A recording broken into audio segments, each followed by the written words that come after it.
So now we come to the sinus, and you'll find many people with sinus problems. And in the Mayo Clinic in the 1990s, a group of doctors discovered that sinus problems are due to fungus.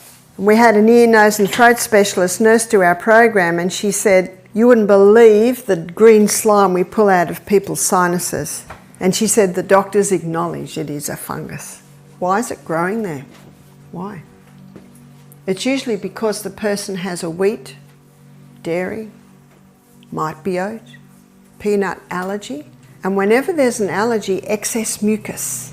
Have you heard people snorting? People snort a bit when they're, the snort. They might do it when they've got a cold, but some people just do it all the time. You know what that tells me straight away? They've got an allergy. Because when there's an allergy, the body makes excess mucus. So if a person's eating these foods and they've got this excess mucus, blowing their nose all day, or maybe blowing it every morning, that tells me they've got an allergy. But you know what else is happening? They don't know that. Sometimes people think this is life, I just do this. So what's happening up here? We're getting a little bit of irritation, we're getting a little bit of damage. Now our cells evolve into a bacterial and then fungal form to clean up the waste. Can you see the evolution of the fungal developing there? That's the main reason.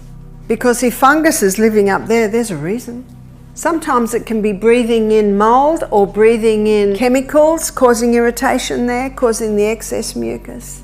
And sometimes that's fed because the person's drinking Coca-Cola every day. Can you see it can be a whole lot of factors? To heal sinus, number one, in case of sickness, cause should be ascertained. Number two, wrong habits corrected.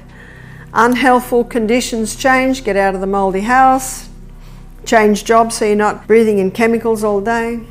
Change the diet.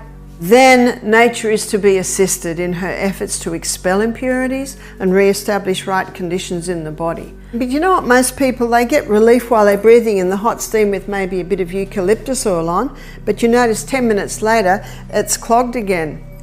The reason is they don't end the treatment with cold, ice cold wipes over their face. Because they finish the treatment, now they've got these open pores and this hot skin that can chill against cold air. Every hot treatment should be finished with cold water. But what they can also do is they can sniff golden seal powder. Because what's our sinus lined with? Mucus. And remember what tonic to mucus is? Golden seal. So we get them to put a little bit. See, there's a little dip in the hand there, and it's traditionally was called the snuff dip, because in the old days people would put their snuff there and sniff. So they can use their little snuff dip. I've got quite a nice one. Nice little dip there. But what you have to do is they have to go to a mirror so that they can see when their nostril is over their little snuff dip. And you just put the tiniest amount in. You only want to put a tiny amount in. Remember, this stuff's expensive. And you don't need much. Just a tiny little pinch. And they don't go, otherwise they'll feel like the top of their head's going to explode. It's just little sniffs. Just little by little sniff it up, and you can tell when it's hit the mark because there's a bitterness in the back of their throat. And then a little bit more on, and I was doing one lady one day, she said, "Is this right?" and breathed out in the golden seal. Oh no. You don't want to lose the golden seal. It's like gold. It's like gold dust. It's the colour of gold dust actually. It's brilliant yellow. So how often would they do that? Or they could do that 2 or 3 times a day. If it brings relief, do it more.